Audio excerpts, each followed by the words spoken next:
I was one of the people who believed that China was potentially evolving towards a more open democratic society.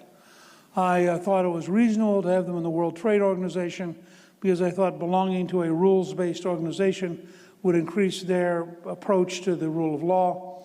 I thought that on balance, that when the Deng Xiaoping went on the Southern Tour in 1992 and said that they had to go to a market economy, as he put it, he didn't care whether a cat was black or a cat was white, as long as it caught mice.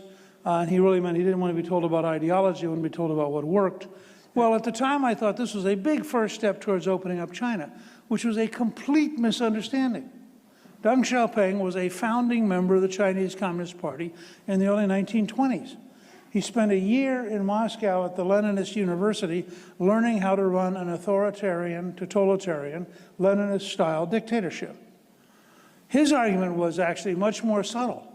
He was saying, we have to create prosperity so people will tolerate the dictatorship.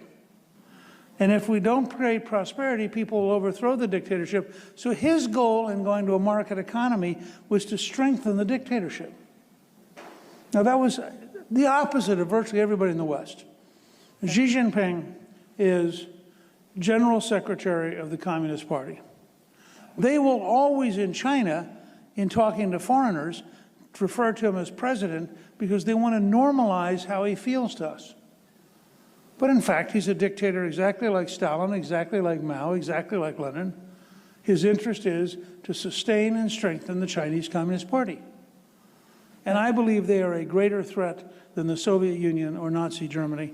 And in fact, I think they're the greatest threat we've faced since the British Empire in the 1770s.